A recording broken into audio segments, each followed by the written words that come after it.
Baik, untuk pada minggu ini kita akan membahas tentang hukum dan penegakan hukum. Sebelumnya ada saya buat tugas tentang penegakan hukum kan, atau tentang hukum. Oke, menurut Bapak, Ibu, secara kasarnya hukum ini apa? Apa sih hukum? Oke, ada apa yang bisa? Aturan, Pak. Oke, aturan boleh. Sebutkan nama dan menjawab. Halisa, Pak. Oke, Bu Halisa.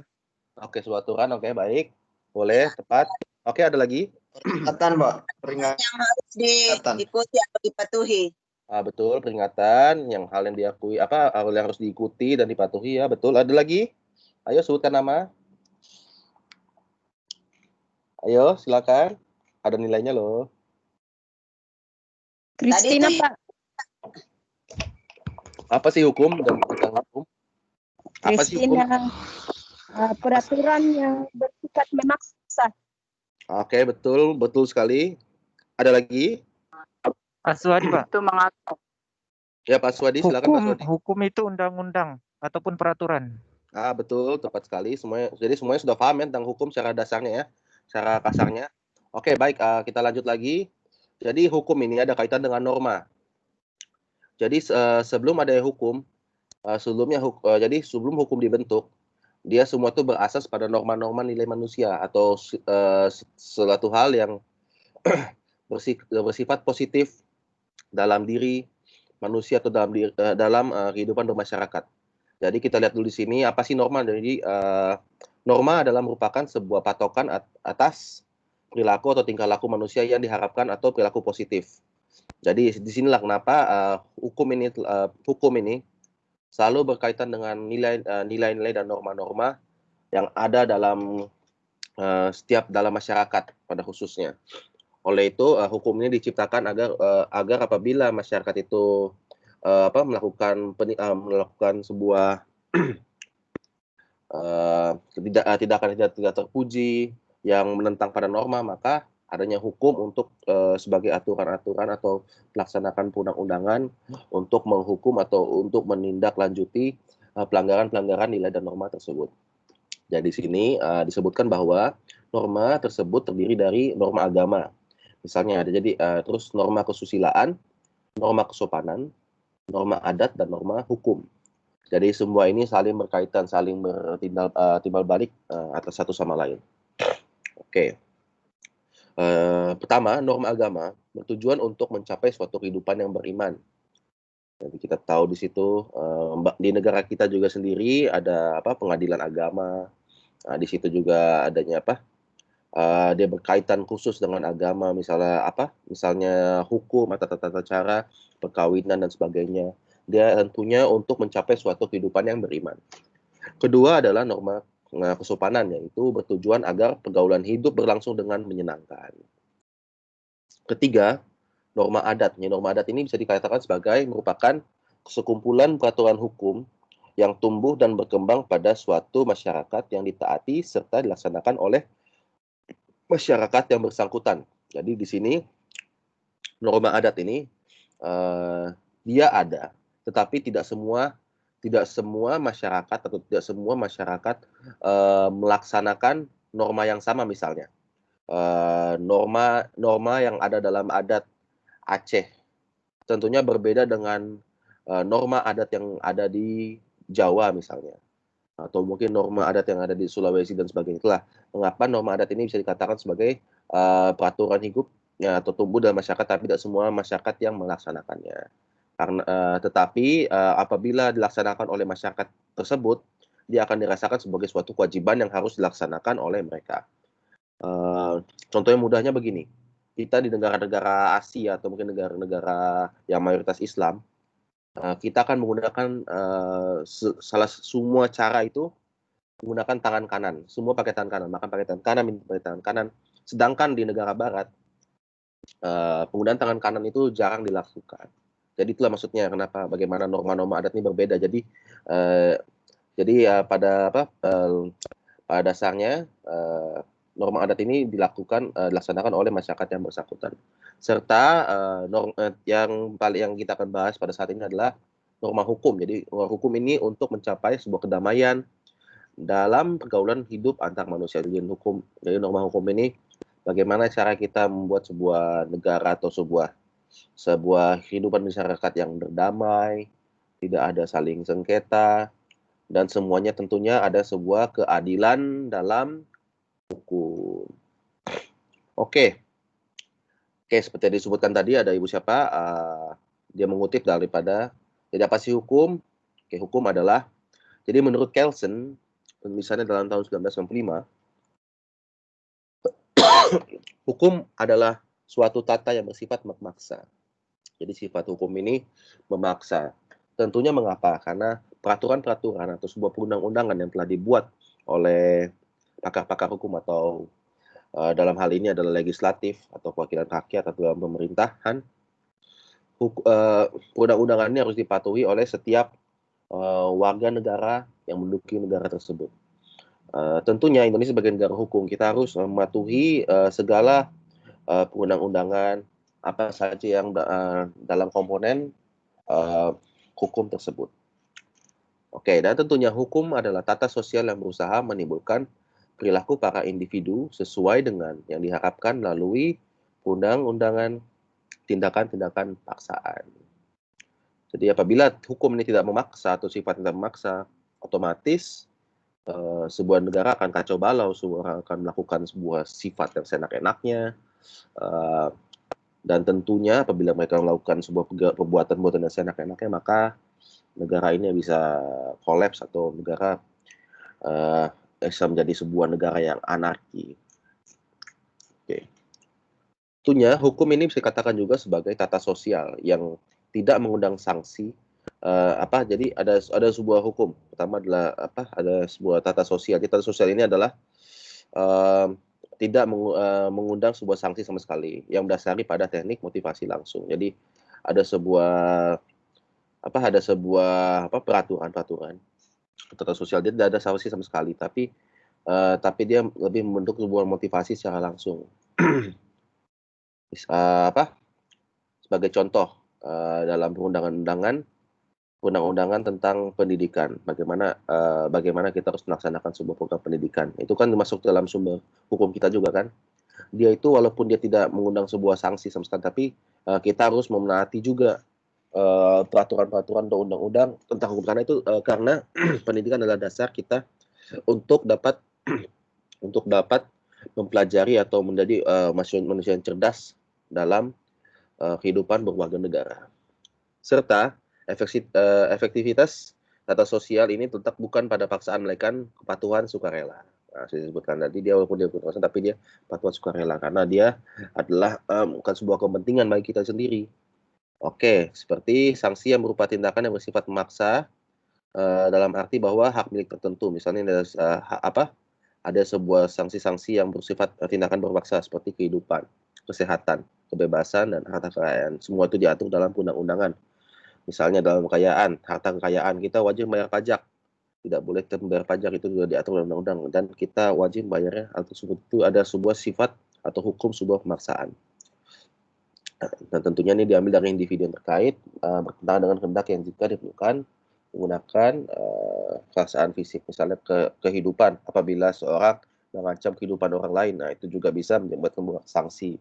Kesehatan juga, dan kebebasan orang lain juga, kebebasan berpendapat apabila seorang individu memaksa atau mengancam kebebasan berpendapat seseorang, bahkan untuk sebuah sanksi dalam hukum.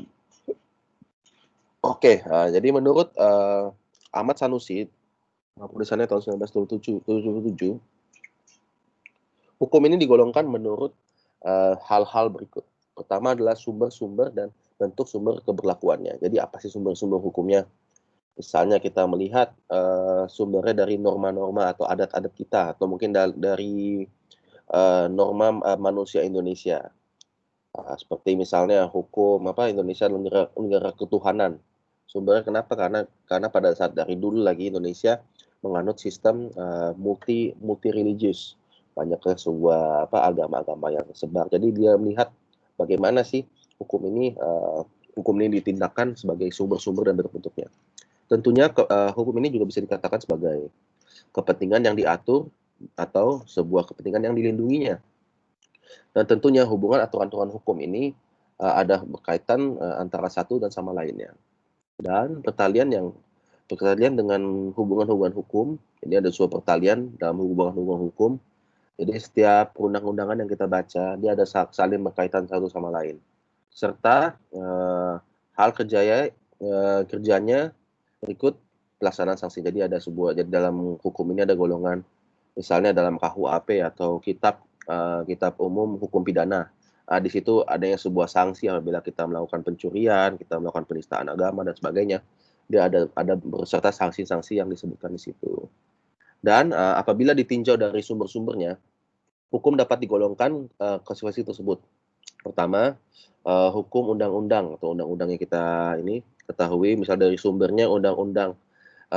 Sebagai contoh, sumbernya dari undang-undang yang terdahulu, misalnya undang-undang pendidikan tahun 1990-an. Nah, kita mau adaptasi lagi undang-undang tersebut, kita ingin membentuk sebuah pembarui undang-undang tersebut. Itu juga bisa dikatakan sebagai sumber-sumbernya. Dan juga hukum persetujuan atau persetujuan antara kedua belah pihak, ini juga bisa menjadi sumber-sumber hukum. Dan tentunya ada juga hukum traktat atau perjanjian antar negara. Ini disebutkan minggu lalu, bisa kalau ada konvensi tentang hak-hak anak, bagaimana cara beradaptasinya, yakin kita datang ke konvensi tersebut, dan ada disebutkannya kita menyetujui atau meratifikasi seluruh undang-undang tersebut atau beberapa komponen, maka untuk pengaplikasian kepada negara kita, perlunya dibuat sebuahnya adaptasi daripada hukum tersebut. Nah, kemudian akan dimasukkan dalam sebuah RUU dan disahkan menjadi undang-undang. Serta ada juga hukum kebiasaan dan hukum adat, dan juga hukum yurisprudensi atau berdasarkan keputusan hakim terdahulu. Misalnya kasus tentang mutilasi. Mutilasi kan belum pernah terjadi sebelumnya kan. Sehingga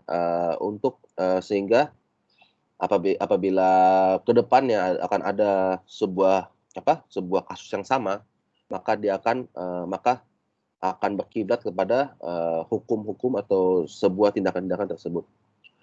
Itu bisa disebutkan sebagai yurisprudensi atau berdasarkan keputusan hakim terdahulu. Ini juga bisa dikaitkan dalam sumber-sumber hukum dalam undang-undangan. Oke, di sini melihat sumber hukum itu ada yang berbentuk naskah tertulis dan ada juga yang berbentuk naskah tidak tertulis, maka penggolongan dapat dibedakan melalui berikut. Pertama adalah hukum tertulis, yaitu meliputi sebuah hukum undang-undang, hukum perjanjian, dan hukum traktat atau sebuah perjanjian internasional atau antar negara. Jadi di dalam hukum undang-undang terdapat perbedaan lebih lanjut di antara hukum yang dikodifikasikan dengan hukum yang tidak dikodifikasikan, serta adanya hukum tidak tertulis. Hukum tidak tertulis ini dia lebih kepada meliputi hukum kebiasaan dan hukum adat.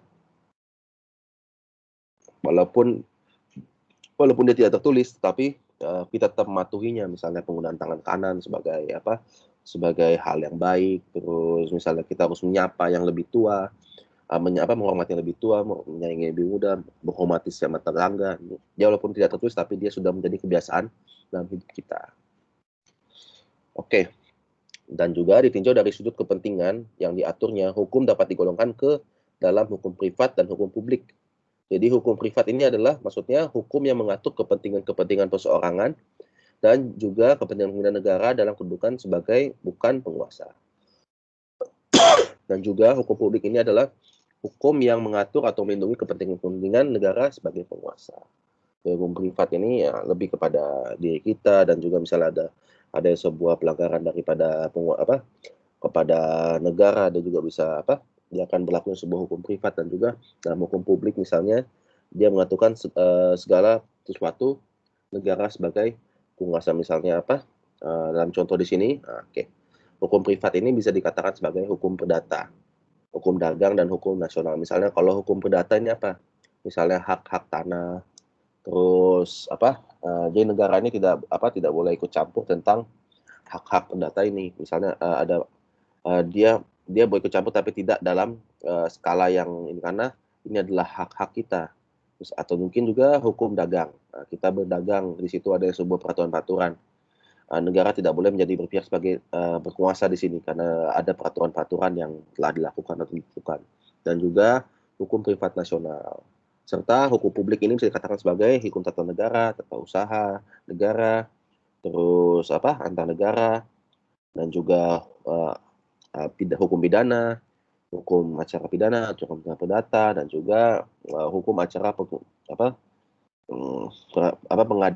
pengadilan tata usaha negara. Misalnya hukum pidana, negara sebagai penguasa, kan negara di situ bertindak sebagai pematuh hukum atau sebuah pendidikan hukum. Di situ mengapa di sini disebutkan hukum publik ini adalah sebuah hukum di mana negara ini memiliki peran yang sangat penting atau memiliki kuasa atau kekuasaan penuh. Dan juga di sini ada beberapa tata hukum, misalnya hukum antar waktu, misalnya hukum ini berlaku pada tahun 1990, apakah sudah relevan untuk kita tuntas kembali pada saat ini. Dan juga ada juga hukum antar tempat, misalnya hukumnya ini berlaku di negara lain. Tentunya hukum ini tidak akan berlaku di negara kita. Misal ada sebuah pelanggaran hukum di Malaysia, agar pengadilan itu bisa kembali, misalnya ada hukum mati lah misalnya contohnya, ya kan, hukum mati. Kita tidak boleh mencampuri atau kita harus menghormati hukum yang ada di negara tersebut. Tetapi dalam hal yang sama, kita negara juga harus melindungi warga kita yang sudah terancam hukuman mati. Nah, dengan caranya bagaimana? Dengan melakukan sebuah ekstradisi. Ekstradisi ini seperti tindakan daripada sebuah negara untuk memulangkan individu tersebut kepada negara asalnya agar dihukum di negara asalnya, tidak di negara yang membawakan vonis dia hukuman mati. Dan juga ada undang-undangan hukum antaragama dan juga hukum privat internasional. Internasional ini lebih sebagai peraturan dagang di antara kedua negara dan sebagainya. Oke, dan juga pengulangan hukum pertama, ada sebuah hukum formal atau hukum acara, yaitu hukum yang mengatur tentang tata cara bagaimana kaidah-kaidah hukum atau material dipertahankan atau dilaksanakan. Dan juga yang dimaksud dengan hukum material ini adalah ketentuan-ketentuan hukum yang mengatur wujud dari hubungan-hubungan hukum itu sendiri. Misalnya apa saja hubungan-hubungan hukum ini, misalnya contohnya dia dikenakan pasal berlapis. Nah, di situ dilihat di situ apa saja sih yang berkaitan dengan pasal tersebut. Misalnya dia ada motif, pertama awalnya dia ada motif untuk mencuri, tetapi karena dia mencuri ternyata karena terdesak akhirnya dia menghabiskan nyawa. Itulah mengapa ada sebuah olah TKP dan sebagainya, itu disebutkan bagaimana cara dia mengatur sebuah kaidah-kaidah ada sebuah ketentuan atau ada kaitan antara hukum-hukum tersebut. Dan juga tentunya hukum materialnya adalah hukum yang mengatur tentang isi dari hubungan-hubungan hukum tersebut. Oke. Seterusnya, satu hal yang esensial dan yang membedakan hukum dari kaidah-kaidah lainnya adalah sanksi. Jadi sanksi ini atau sebuah pelanggaran atau ganjaran kepada pelaku hukum atau kepada tersangka hukum yang melanggar hukum tentunya. Dan juga sanksi ini dapat dijalankan dan dengan paksa oleh penguasa. Jadi hukum selalu mengandung dua sisi, yaitu keharusan dan larangan. Dan sanksi terbagi pada dua. Pertama adalah hukum kaidah atau Normenschutz, yaitu adalah sebuah ketentuan hukum baik publik maupun privat di mana dinyatakan ada perintah atau larangan atau perkenaan atau janji itu timbul kewajiban dan daripada pihak lain. Dan juga hukum sanksi ialah sebuah ketentuan hukum yang menetapkan apakah hukum yang akan atau dapat dikenakan pada seorang yang melanggar kaidah-kaidah hukum, kaidah-kaidah undang-undang dan kaidah hukum lainnya. Di sini ada dua, ada hukum kaidah dengan hukum sanksi. Oke. Jadi menurut KUHP pasal atau Kitab Umum Hukum Pidana pasal 10 dia menyebutkan hukuman-hukuman itu adalah sebagai berikut. Pertama adalah hukuman-hukuman pokok. Di sini ini berlaku dalam Indonesia. Pertama adalah hukuman mati, hukuman penjara, hukuman kurungan, dan hukuman denda, serta hukuman-hukuman tambahan. seperti pencabutan hak-hak tertentu, penyitaan benda-benda tertentu, dan juga pengumuman dari putusan hakim. Oke, di sini kita harus tahukan juga biasanya adanya sebuah sanksi yang dinamakan sebagai hukum penjara atau hukum kurungan. Jadi di sini ada beberapa perbedaan hukum penjara dan hukum kurungan. Jadi menurut dalam KUHP pasal 12 yang mengatur mengenai pidana penjara, sedangkan dalam kurungan diatur dalam pasal 18 KUHP. Jadi penjara ini dalam undangan ini adalah pidana penjara berlaku bagi tindak pidana kejahatan atau dalam buku kedua tentang kejahatan. Sedangkan kurungan ini maksudnya berlaku pada seseorang yang melakukan tindak pidana pelanggaran saja. Jadi tidak ada kegiatan pelanggaran, misalnya dalam pelanggaran ringan, misalnya melanggar lalu lintas dan sebagainya. Dia tidak ada tindakan pidana kejahatan atau sebuah pembunuhan dan sebagainya. Pidana kurungan akan diberikan pada tingkat kejahatan yang lebih ringan seperti dalam buku ketiga tentang pelanggaran. Oke, seterusnya adalah penjara mempunyai batas maksimal pidana penjara yaitu seumur hidup. Sedangkan kurungan ini mempunyai batas maksimal pidana kurungan yaitu 1 tahun. Jadi kurungan ini tak boleh lebih dari 1 tahun. Dan juga penjara dalam menjalankan masa pidana penjara, pekerjaan yang harus dilakukan pidana lebih banyak dan lebih berat, sedangkan kurungan ini pekerjaan yang dilakukan lebih ringan dan lebih sedikit. Dan juga penjara ini kebebasan yang dimiliki oleh para tahanan, kebebasan yang dimiliki para tahanan penjara terbatas, dan sedangkan dalam kurungan juga apabila dia kena hukuman kurungan, kebebasan yang diberikan oleh tahanan lebih banyak. Serta dalam hukuman penjara juga tidak dapat menjadi pengganti pidana denda. Sedangkan kalau dia hanya dikenakan kurungan aja, dia boleh mengganti hal pidana ini dengan denda. Jadi dia tidak harus melakukan sebuah kurungan, dia boleh melakukan dengan denda. Oke, baik. Apakah ada pertanyaan mengenai hukum? Bapak, Ibu-ibu? Masih kurang jelas? Saya, belum? Pak. Oke, sebutkan nama. Ibu Bertin. Oke, Ibu Bertin, silakan Bu Bertin. Oke, terima kasih Pak. Jadi pertanyaan di sini, bagaimana keterkaitan hukum dan konsep negara hukum? Oke, jadi hukum ini adalah sebuah peraturan-peraturan yang dilaksanakan oleh sebuah negara yang harus dipatuhi oleh masyarakatnya. Kalau negara hukum ini seperti Indonesia, Malaysia dan sebagainya, negara yang memiliki konstitusi yang berasaskan dengan hukum, yang melakukan segala undang-undangannya yang fokus kepada konsep undang-undangannya. Jadi kita lihat di situ, misalnya Indonesia, kita memiliki undang-undang dasar itu sebagai kitab atau dari konstitusi kita sebagai negara hukum. Berbeda dengan negara-negara monarki lainnya. Negara monarki ini dia semua kegiatan perundang-undangan ini berdasarkan oleh keputusan raja. Kalau lebih seperti itu, itulah bagaimana konsep negara hukum dan apa sih hukum itu. Hukum itu adalah sebuah perundang-undangan yang harus diaplikasikan harus diaplikasikan pada masyarakat dalam suatu warga negara, dalam negara tersebut pada khususnya. Jadi seperti itu, Bu. Terima kasih ya, izin, Pak. Pak. Iya, Bu Rosita, silakan Bu Rosita. Oh, maaf, mohon izin bertanya, Pak. Oke, ini nanti ada latihan ya, nanti kita ini. Oke, silakan Bu Rosita. Oke, terima kasih Pak buat kesempatan yang diberikan. Pertanyaan saya, faktor apa yang mendorong manusia untuk menciptakan tata kehidupan yang tertib? Nah, nanti Ibu jawab sendiri. Itu latihannya itu, Bu. Nanti pas saya ini nggak kebaca dong. Oh, ada di latihannya, Pak? Ada latihan. Oh, iya. Oh, saya belum baca, Pak. Walah. Oke, Pak. Makasih kalau begitu. Wah, mau jawab sendiri. Oke, siap, makasih. Oke, silakan lagi. Saya Nurnima, ada soalan. Oke, silakan Bu Nurina.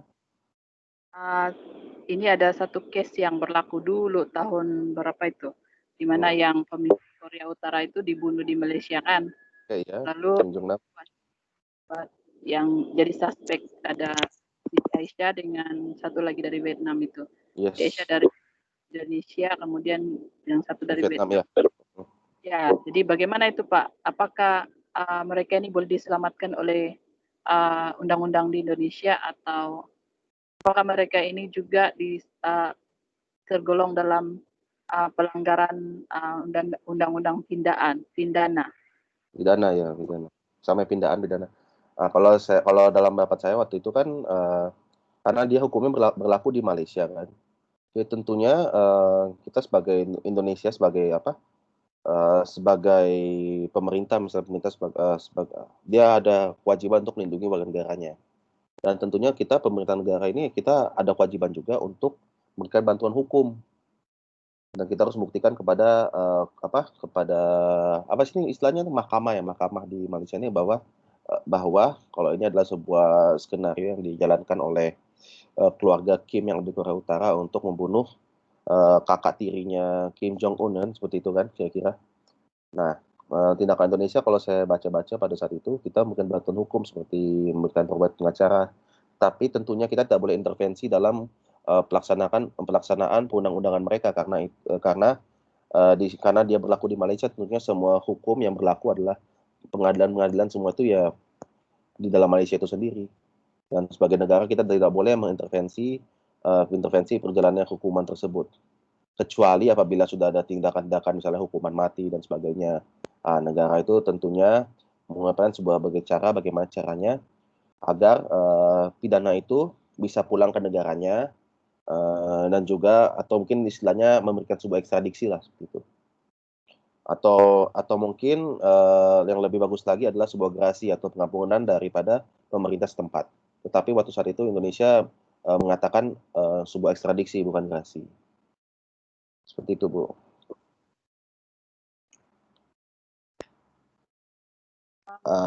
Boleh jawab, Bu Justin kalau mau jawab.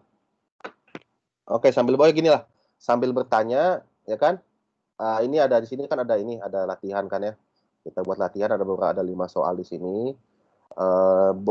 Mungkin jawab latihan ini melalui WhatsApp pribadi saya saja. Jadi boleh japri ke saya langsung, tidak usah di grup. Kalau di grup nanti malah kawannya baca soal jawaban Ibu kan. Ibu Bapak. Jadi bisa dimengerti kan Bapak Ibu-ibu? Di japri aja ya. Nanti kalau misalnya sudah cukup 22 kita lanjut lagi kepada materi selanjutnya. Oke, Pak, kirim di WhatsApp. WhatsApp aja. Jadi Sekarang, Pak. Oke, siap. Boleh sekarang. Jadi atau Bapak kirim ke WhatsApp itu, Pak? Apa? Iya, WhatsApp aja, WhatsApp saja. Tidak, saya kirim soalnya ke WhatsApp. Oh, boleh. Tinggal saya copy, tinggal dijawab. Oh. Boleh. Nah. Oke, kalau screen-nya latihan. slide-nya hilang tidak tahu. Oke. Latihan berlangsung. Bisa kalau apabila ada pertanyaan, kalau ada pertanyaan hilang Pak, kami tidak tahu sudah soalnya. Boleh saya kirim ini. Tidak akan hilang Dan juga. Kalau kami jawab sekarang macam tidak fokus mendengar Bapak punya penjelasan. Boleh. Oke, ada yang bertanya lagi? Silakan. Pak. Oke, kita sambil. Saya Pak Perbanus. Ya, Ibu itu lah Pak, Ibu. Siapa itu tadi? Ibu siapa itu? Perbanus. Yang ingin tanyakan di sini Pak. Oke. Misalnya kita kan di negara orang. Jadi saya mau menanyakan begini, kalau misalnya ada warga Indonesia yang kena tangkap, yang punya limit sudah, jadi kena hukum apa itu Pak? Hukum penjara kah atau hukum kurungan? Tentunya kalau dia tergantung apa pidana yang dilakukan, Bu. Kalau bicara keimigrasian ya penjara. Karena dia sudah masuk dalam hukum pidana. Seperti itu, Bu. Jadi Pak, kalau dikena dengan hukum pidana lagi. Apa tuh? Bagaimana, Bu? Jadi kalau misalnya begitu Pak, jadi dia kena hukum pidana kah lagi? Ya, pidana. Kalau misalnya dia berkaitan tentang hukum keimigrasian lah contohnya kan, karena di sini paling banyak warga negara kita di sini ya kenanya tentang hukum lebih kepada undang-undang imigrasian kan ya. Kalau dia tentunya ya kenanya hukum hukum penjara, Bu. Kalau hukum kurungan ini lebih kepada pelanggaran lalu lintas atau nggak pakai masker, begitu, Bu. Hukum-hukum yang ringan-ringan. Misalnya kita nggak pakai masker keluar kan, Kan dia boleh pilihan tuh kan, mau dipenjara atau mau bayar denda. Kalau kita nggak mau bayar denda, ya kita dipenjara, Bu. Nah, seperti itu. Itu kalau in the case of Indonesia. Kalau Malaysia saya kurang pasti, Bu. Tapi mungkin kurang lebih sama saja. Oke, nanti jawab di melalui WhatsApp pribadi saja ya, Bapak Ibu. Oke, Pak. Terima kasih, Pak. Ya, Pak Urbanus, bagaimana Pak Urbanus? Pertanyaan saya singkat saja, Pak. Itu apa perbedaan penjara dan kurungan, Pak? Oke, tadi saya sudah sebutkan tadi kan. Misalnya hukum kurungan ini lebih kepada ini, Pak. Misalnya hukum-hukum yang tidak yang kita bisa lihat kita bisa klasifikasikan dari sini. Hukuman itu tidak boleh lebih dari 1 tahun. Misalnya kita tidak menggunakan masker, dia sudah masukkan udah dalam peraturan pemerintah kan. Dan di situ misalnya ada misal kita tidak menggunakan masker, akan ada sebuah sanksi. Sanksi itu penjara 3 bulan atau denda Rp1.000 misalnya kalau di Malaysia kan. Nah, kita bisa pilih mau yang mana. Misal kalau kita tidak mampu untuk bayar Rp1.000, kita tinggal dikurungkan saja. Berbeda dengan penjara. Kalau penjara ini dia fokusnya adalah lebih kepada pada tindakan kriminal, misalnya pembunuhan, pencurian dan sebagainya. Seperti itu. Kalau kurangannya lebih pada yang ringan-ringan, Bu, Pak. Misalnya contohnya pelanggaran lalu lintas, lebih pada tata tertib lah, Pak. Seperti itu kira-kira. Lalu lintas ini mungkin melanggar lampu merah, atau mungkin tidak sengaja, atau memotong garis dan sebagainya. Seperti itu, Pak. Oke, terima kasih, Pak. Lebih pada pelanggaran ringan gitu. Oke, Bapak Ibu-ibu semua sudah mulai menjawab kan? Jawabnya singkat aja, nggak usah terlalu panjang-panjang lebar. Untuk melatih kepemahaman saja. Belum lagi Pak, siap pasal kita fokus dulu yang apa Bapak itu. Boleh. Oke, silakan. Saya beri waktu dalam 30 menit lah gitu. Mengerjakan. Oke, selamat mengerjakan. Nanti udah di WhatsApp pribadinya disebutkan nama dan juga jawaban-jawabannya lah. Langsung jawabannya aja, nggak usah di copy paste lagi ininya soalnya.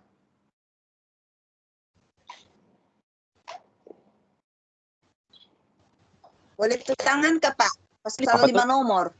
Boleh tulis tangan baru digambar. Boleh. Karena 5 nomor. Ya, karena 5 nomor. Lebih mungkin kalau misalnya Bapak Ibu daripada malas typing kan, boleh tulis tangan juga, terus nanti digambar kirim ke WhatsApp saya, WhatsApp pribadi lah.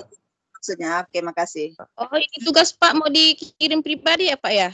Iya, pribadi saja, jangan pikirkan dalam grup. Oke Pak, terima kasih. Kalau grup nanti kawannya copy paste nanti. Iya kan. HP-nya nggak bisa untuk ngetik. Nggak apa-apa, di itu aja Pak, digambar ini aja Pak, ditulis-tulis aja. Terus tangan aja Pak, terus digambar.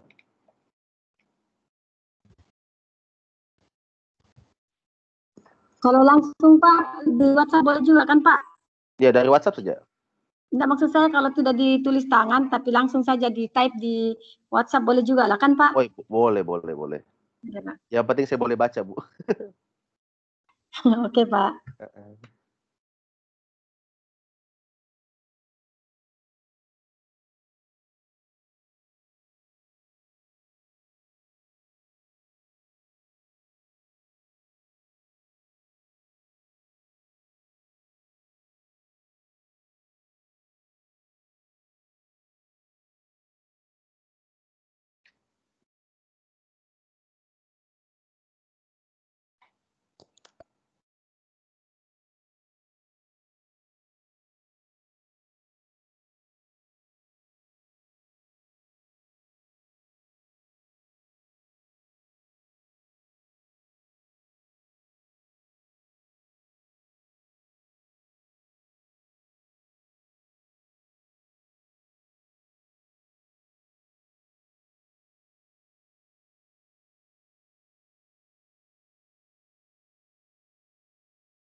Oke, terima kasih Bu Esrina.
Oke, terima kasih Bu Bertin.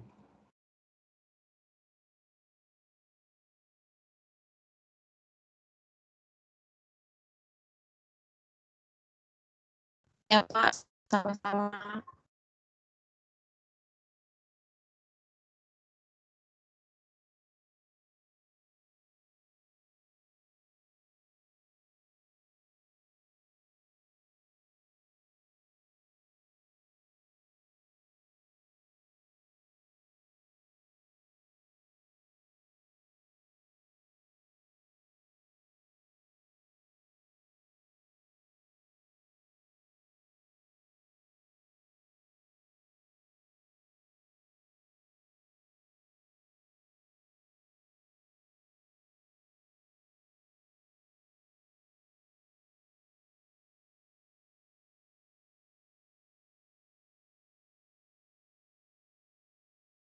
Oke, Pak Panus dengan Pak Bu Rosita. Terima kasih.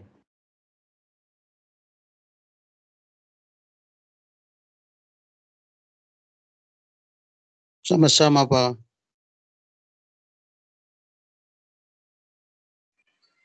Sama-sama, Pak.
Oke, Bu Nor Asia dan Bu Halisa. Sudah. Oke, diterima semua. Bu Bertin, Bu Felicia.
Oke, Ibu Maria Jawa, Ibu Kristina, Ibu Herna, Ibu Asrina, Ibu Normina. Oke, tunggu Bapak sekalian, Bapak Ibu-Ibu.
Oke, Bu Supiana, Pak Aswadi.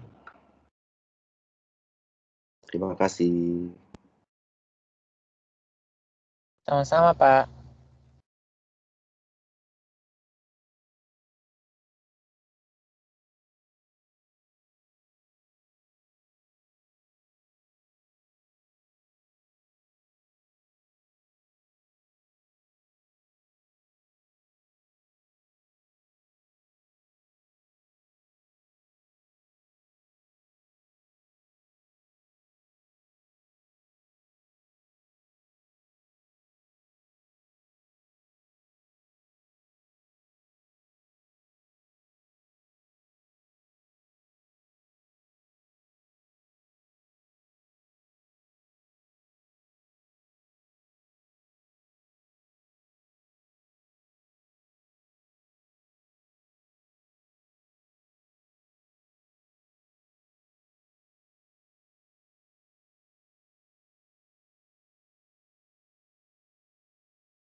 Pagi Pak Ilyas.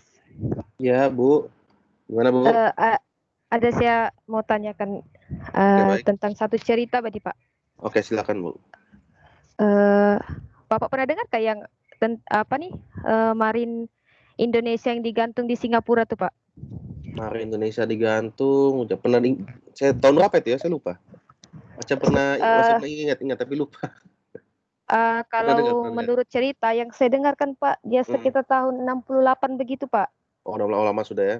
Saya pernah dengar itu, pernah saya terdengar ada yang beritahu saya. Pernah saya terbaca gitu.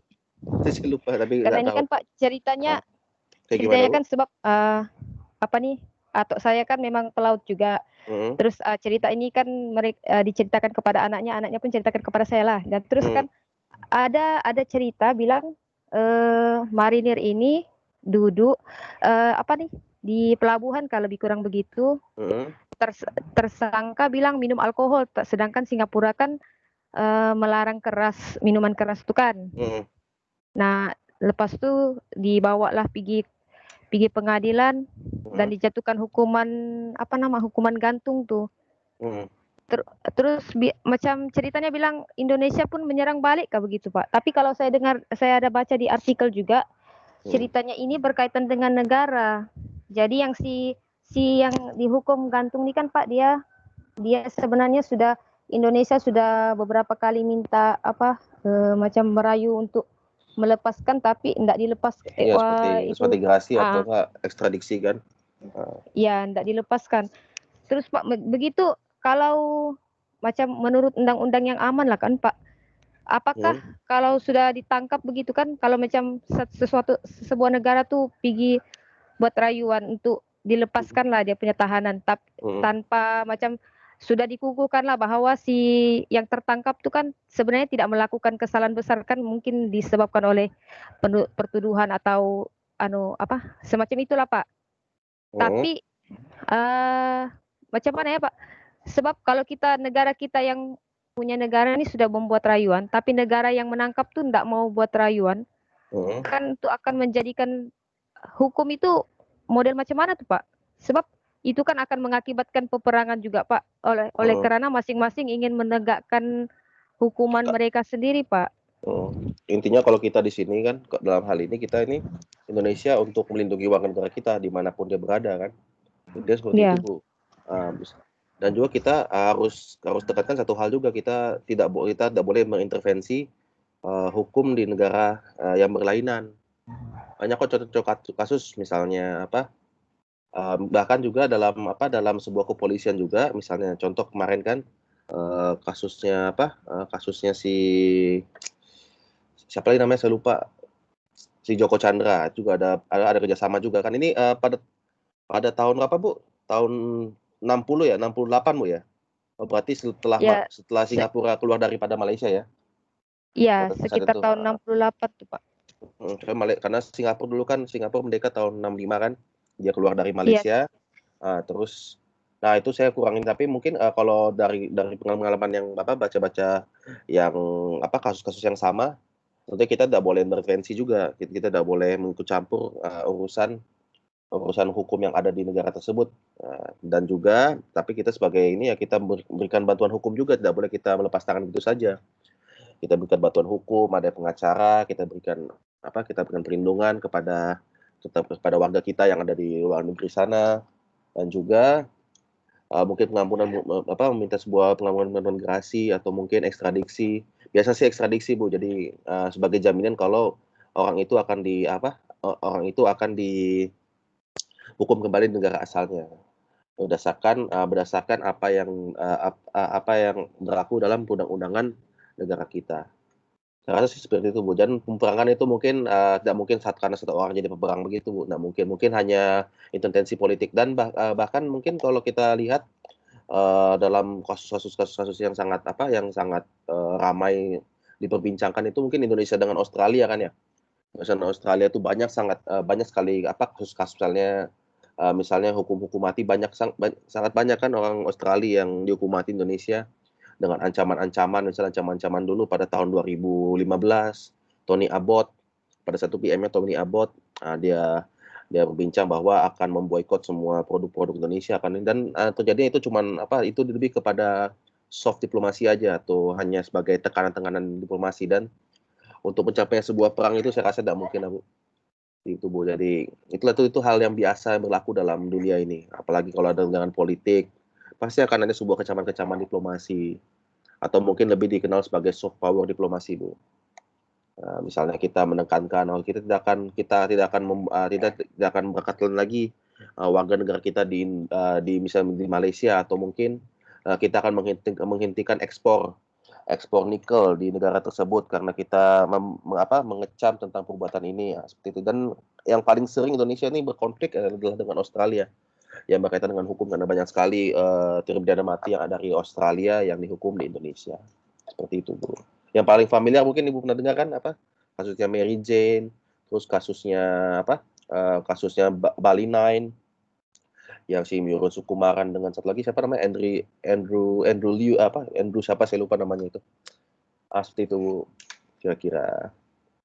Dan saya rasa tidak akan terjadi sebuah perang lah kan, untuk perang itu sangat jauh lagi, karena kita sudah masuk dalam sebuah komunitas internasional di bawah PBB. Apabila kita ingin berperang atau melakukan itu, pasti akan gejatannya lebih kuat lagi, karena kita perlu tahu bahwa setiap negara juga punya aliansi, apalagi Singapura memiliki aliansi luar negeri yang sangat kuat, yaitu negara persemakmuran, atau mungkin bahasa Inggris Commonwealth ya. Nah, itu sangat tidak mustahil lah untuk mencapai ke arah itu. Biasanya begitu, tensi politik itu biasa, tensi dalam salah satu negara itu biasa. Boleh berpendapat Pak Elias? Silakan Pak, Pak. Oke, masalah Merin, atau kalau Indonesia Marinir yang digantung di Singapura, itu mungkin perlu didalami lah sebelum mengambil sebuah kesimpulan, karena sebenarnya kalau hanya karena minuman keras atau karena mabuk tidak akan sangat mustahil untuk dihukum mati. Tapi pada saat itu kan masih banyak konflik antar negara, konflik tanah Melayu, jadi kemungkinan ada, karena kalau marinir ini kan lebih ke pasukan-pasukan khusus, jadi mungkin ada misi-misi khusus di sebalik semua itu. Ada faktor lain lah gitu ya. Ada faktor lain gitu Pak ya. Kalau pasal minuman saja memang agak kecil kemungkinan lah Singapura akan berbuat begitu, tapi mungkin ada hal-hal lain lah yang melatar belakang sampai harus dihukum mati. Tapi kita harus lihat juga Pak, karena kan tuduhannya kan karena minuman Pak. Jadi kalau saya mau tahu komentar banyak tentang itu. Karena kita tak tahu tuduhan tuduhan akhirnya apa kan. Tapi yang apa yang dikatakan dengan Singapura seperti tadi pernyataan Ibu Maria ya karena minuman. Tetapi kalau di Singapura memang untuk mungkin pada saat dulu kan karena dia masih baru merdeka juga kan. Hukum-hukumnya belum jelas. Tapi kalau sekarang ini saya rasa kalau hukumannya memang sangat berat di sana, Pak. Misal kita kalau kita ketahuan menyeludup rokok saja hukumannya sangat luar biasa hukumannya.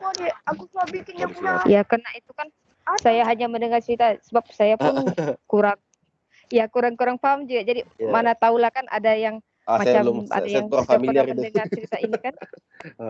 Saya kurang familiar Bu soalnya. Tapi benar juga di kan saya lupa saya terbaca di mana gitu.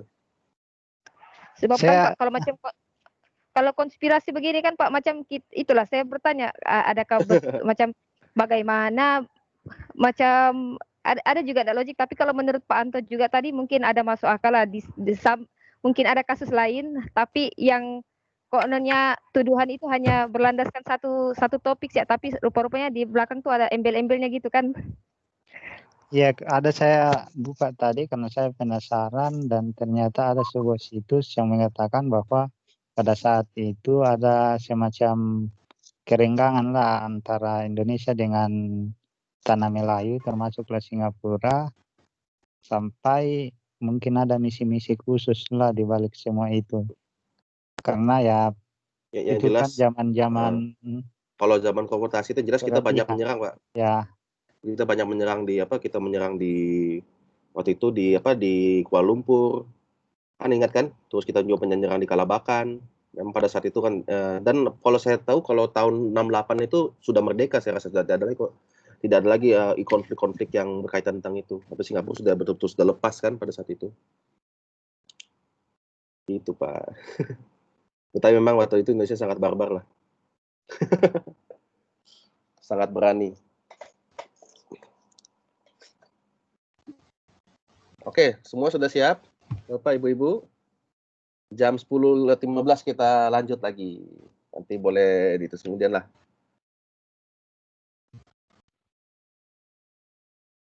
Oke. Kenapa ini? Oh, nice. Mau tanya, Pak. Oke, Bapak siapa nih?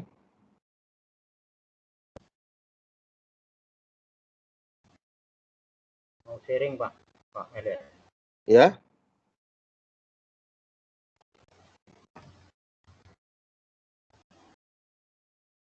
Ya. Oh, Pak Margono, silakan Pak Margono. Ya, Pak. Yuk, silakan Pak. Ya, mau bertanya dan sharing, Pak. Oke, silakan Pak. Boleh Pak. Ini begini, Pak. Saya kadang-kadang sering kali melihat suatu contohnya suatu pelanggaran hukum bisa kadang-kadang suatu yang berurusan dengan hukum di suatu daerah itu satu kubu contohnya itu di suatu daerah itu dalam pengadilan itu dimenangkan oleh kelompok A contohnya dan kelompok B secara tidak langsung tidak terima, akhirnya dia mengajukan banding, Pak. Akhirnya naik ke mahkamah yang lebih tinggi dan kemungkinan di mahkamah yang lebih tinggi itu bisa juga pengadilan dimenangkan oleh B, dan ketika di suatu daerah lagi dia naik lagi ke mahkamah yang lebih tinggi lagi, si pihak A ini kadang-kadang dia bisa memenangkan lagi dari satu kasus itu, Pak. Itu prosesnya seperti apa, Pak? Menurut Pak Bedes. Oh, dia lebih kepada apa? Kan kalau dalam tingkatannya kan misalnya dia lakukan banding. Dari banding itu dia akan ke dia akan ke tingkat kasasi ya atau mungkin dalam MA. Nanti di situ kalau sudah dalam tingkat yang paling atas lagi kan Pak. Iya. Kalau sudah kasasi itu ya maksudnya ya nanti kalau kasasi kan di tinggi dia itu lebih sudah masuk kepada Mahkamah Agung. Jadi dia akan meninjau undang-undang Pak, lebih kepada undang-undang yang akan ditinjau. Mana undang-undang tidak sesuai, apakah betul-betul tidak sesuai hukumannya, jatuhkannya seperti itu Pak. Dan dia sudah tidak melibatkan lagi semua perkara-perkara yang ini. Dia akan state kepada perkara yang sudah ini, apakah perkara itu akan dikurangkan atau dikekalkan. Seperti itu Pak kalau sudah masuk ke kasasi. Saya kan kalau misal kalau masih dalam tingkat mahkamah tinggi, kalau tingkat pengadilan yang tinggi saya lupa, pengadilan negeri kan ya, yang atau itu masih bisa adanya sebuah pertambahan hukuman atau mungkin pengurangan hukuman. Tapi kalau sudah di tingkat kasasi yang tingkat tinggi, dia akan meninjau sebuah undang-undang Pak, jatuhan undang-undang yang bisa juga dikurangkan. Misalnya ternyata terlalu banyak tuduhan-tuduhan yang diberikan, nanti dikurangkan lagi mana tidak sesuai seperti itu Pak. Itu kalau sudah tingkat kasasi. Biasanya seperti itu. Atau mungkin bahkan malah lebih parah lagi juga bisa juga. Karena dilihat juga ternyata ada lagi, ternyata ini kalau sudah misal dia lihat ternyata hukumnya ini pantas untuk hukuman seumur hidup. Dan itulah sudah paling maksimalnya seperti itu Pak, kira-kira Pak. Itu nggak merujuk pada undang-undang itulah KUHP kalau dalam hukum pidana misalnya.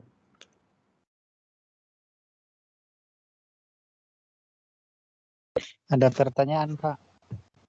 Yuk, Pak Asranto ya. Oke, saya pernah baca dari tugas yang lalu, kemudian saya terbaca kalau sistem hukum Indonesia ini salah satunya bersumber dari hukum kolonial. Hukum kolonial, kemudian ada juga yang bersumber dari budaya atau hukum adat. Jadi yang saya ingin tanyakan Pak, sampai sekarang misalnya hukum kolonial ini contoh-contohnya yang masih berlaku di Indonesia seperti apa, kemudian yang hukum adat ini kan kalau budayanya Indonesia kan banyak. Jadi kalau misalnya adat Jawa dimasukkan ke dalam hukum, manalah tidak sesuai dengan adatnya orang Sulawesi. Jadi bagaimana negara dalam hal ini mengatasi hal demikian. Itu saja. Terima kasih. Oke, kalau untuk hukum yang contohnya paling mudahnya nih Pak, yang sudah berlaku pada sejak zaman kolonial itu hukum KUHP atau kitab umum kan pernah kan dulu kan ada RUU tentang KUHP kan yang sangat diprotes karena dia banyak hukum tidak masuk akal. Tetapi tentunya ini inilah salah satu contoh lah yang paling panas tahun lalu ya kalau nggak salah ya tentang KUHP ini. Nah itu yang sudah berlaku, yang diambil diadaptasi daripada hukum kolonial Belanda kita dahulu. Oke, dan yang kedua itu apa tadi Pak? Saya lupa tentang yang sumbernya dari adat atau kalau adat oke. Ya, kalau adat ini dia akan lihat juga dari ini Pak, dari misalnya kan contohnya dari contoh apa ya Pak ya?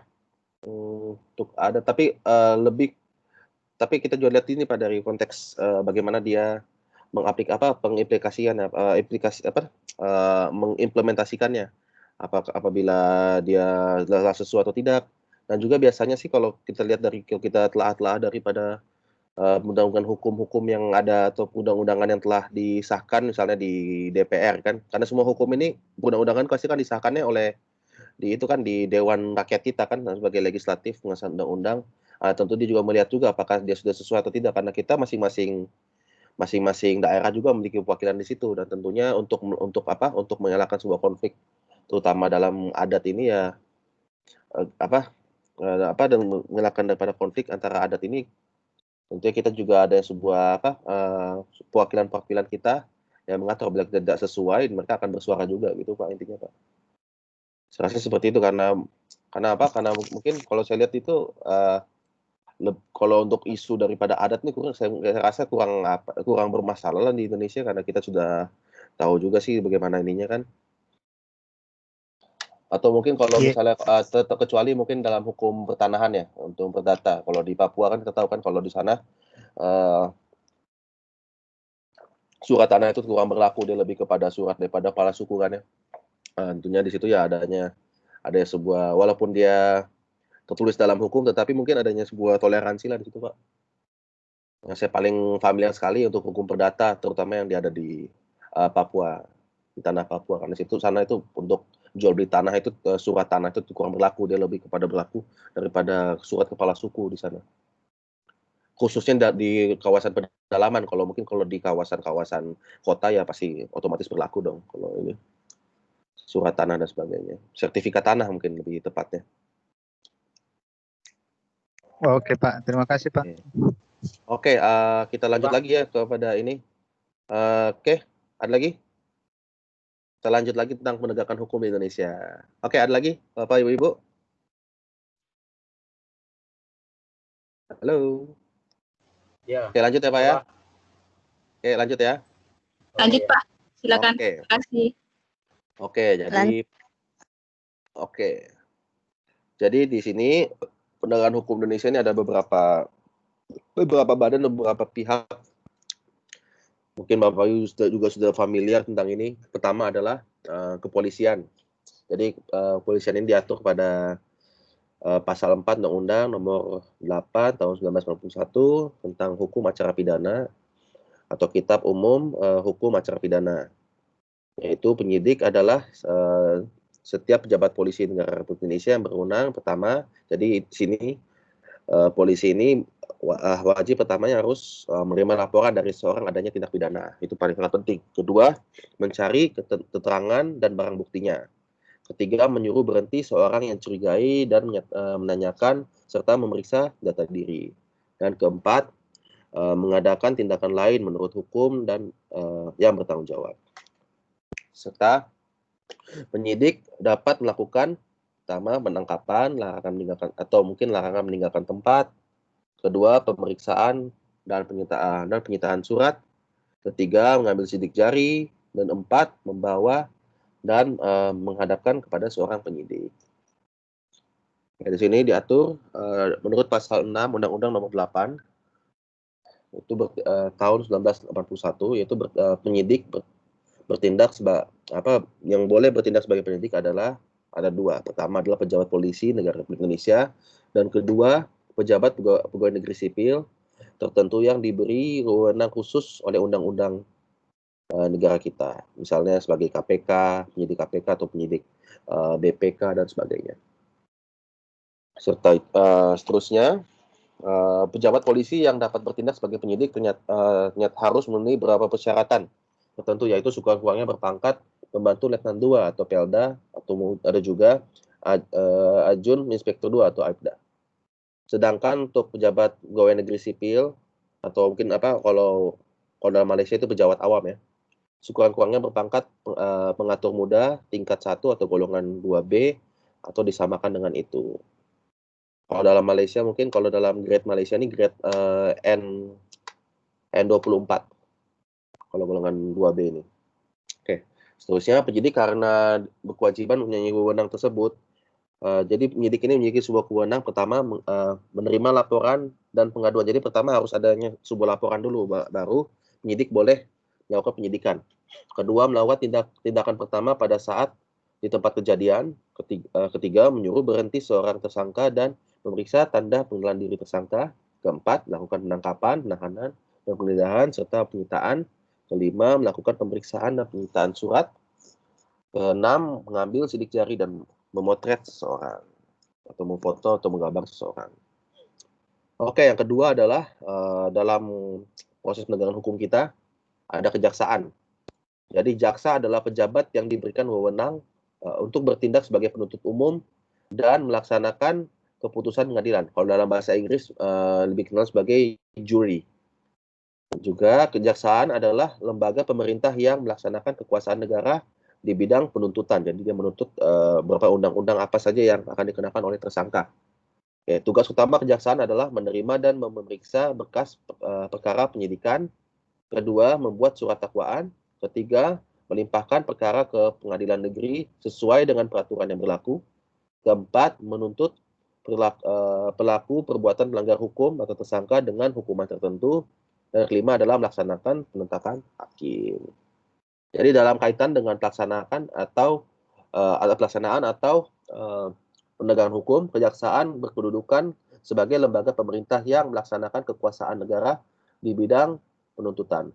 Jadi berdasarkan pasal 3 Undang-Undang Nomor 5 Tahun 1961 tentang Kejaksaan Republik Indonesia, pelaksanaan kekuasaan negara di bidang penuntutan tersebut diselenggarakan oleh Pertama, kejaksaan negeri atau mungkin bisa disebutkan kejaksaan negeri adalah berkedudukan di ibu kota kabupaten atau kota madya atau kota administratif, dan daerah hukumnya meliputi wilayah wilayah kabupaten, kota madya, dan atau kota administratif. Contoh kejaksaan negeri Kabupaten Bandung Barat, terus kejaksaan negeri Jakarta Utara dan sebagainya. Serta kejaksaan tinggi dan kedudukan ibu kota provinsi dan daerah meliputi wilayah provinsi. Contohnya Kejaksaan Tinggi DKI Jakarta, daerah khusus ibu kota Jakarta, dan juga Kejaksaan Tinggi Jawa Barat. Serta Kejaksaan Agung yang berkedudukan di ibu kota negara Republik Indonesia, daerah yang meliputi kekuasaan Republik Indonesia. Kejaksaan Agung ini bisa disebut sebagai Kejaksaan Agung ini biasanya dia berkedudukan di ibu kota negara. Jadi dia ibu kota negara sebuah negara. Jadi disitulah kedudukan yang paling tertinggi. Dan juga tugas dan wewenang kejaksaan bukan hanya dalam bidang pidana, tetapi di bidang perdata dan tata usaha negara, di bidang ketertiban dan kepentingan umum, serta dapat memberikan pertimbangan dalam bidang hukum kepada instansi pemerintah lainnya. Jadi khusus dalam bidang pidana, kejaksaan memiliki tugas dan wewenang untuk pertama, melakukan penuntutan dalam perkara pidana, kedua, melaksanakan penetapan hakim dan keputusan pengadilan, ketiga, melakukan pengawasan terhadap pelaksanaan keputusan lepas bersyarat, yaitu keputusan yang dikeluarkan oleh Menteri Kehakiman, dan yang keempat, lengkapi berkas perkara tertentu, dan untuk itu dapat melakukan pemeriksaan tambahan sebelum dilimpahkan ke pengaduan yang dalam pelaksanaannya koordinasi dengan penyidik. Yang ketiga adalah kehakiman. Jadi kehakiman ini bukan sebuah lembaga yang diberikan kekuasaan untuk mengadil.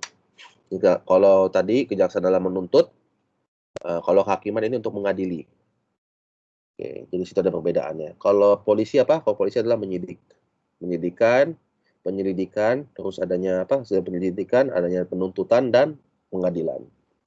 Oke, sedangkan hakim adalah pejabat peradilan negara yang berwenang oleh undang-undang untuk mengadili. Jadi menurut pasal 1 Undang-Undang Nomor 8 tahun 1981, mengadili adalah serangkaian tindakan hakim untuk menerima, memeriksa, dan memutuskan perkara pidana berdasarkan asas bebas, jujur, dan tidak memihak di sidang peradilan dalam hal dan menurut cara yang diatur dalam undang-undang tersebut. Jadi hakim diberikan kekuasaan yang merdeka untuk menyelenggarakan peradilan. Jadi tidak boleh diintervensi kehakiman tersebut. Dan hakim juga tidak boleh dipengaruhi oleh kekuasaan lain dalam memutuskan perkara. Oke. Dalam pasal 10 ayat 1 Undang-Undang Nomor 4 tahun 1970 tentang pokok-pokok kekuasaan kehakiman ditegaskan bahwa kekuasaan kehakiman dilaksanakan oleh pengadilan dalam 4 lingkungan. Pertama adalah peradilan umum, peradilan agama, peradilan militer, dan peradilan tata usaha negara. Di pertama, peradilan agama. Jadi peradilan agama ini diatur dalam Undang-Undang Nomor 7 tahun 1989. Yaitu berdasarkan undang-undang tersebut, peradilan agama bertugas dan berwenang memeriksa perkara-perkara di tingkat pertama antara orang beragama Islam dan bidangnya. Misalnya peradilan agama untuk untuk perkawinan, pewarisan, hak-hak waris, wasiat, hibah, yang dilakukan berdasarkan hukum Islam atau mungkin wakat dan sedekah. Kedua adalah peradilan militer. Militer biasanya wewenang peradilan militer ini dianut dalam Undang-Undang Darurat Nomor 16 tahun 1950 adalah bertugasan untuk memeriksa dan memutuskan perkara pidana terhadap kejahatan atau pelanggaran yang dilakukan oleh pertama adalah seorang pada waktu itu adalah anggota Angkatan Perang RI. Kedua, seorang yang pada waktu itu adalah seorang presiden dengan peraturan pemerintah ditetapkan oleh dia akan ditetapkan sama dengan Angkatan Perang RI.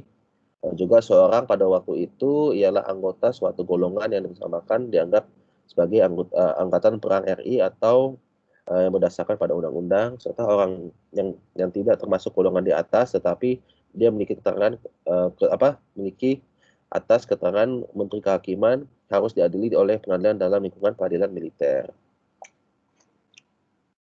Dan juga adanya sebuah peradilan tata usaha negara. Jadi dalam pasal 1 ayat 1 Undang-Undang Nomor 5 tahun 1986 disebutkan bahwa tata usaha negara adalah administrasi negara yang melaksanakan fungsi untuk menyelenggarakan urusan pemerintah baik pusat maupun daerah. Nah, jadi dalam peradilan tata usaha negara ini bertujuan untuk mengadili perkara atas perbuatan melawan hukum yang dilakukan oleh pegawai tata usaha.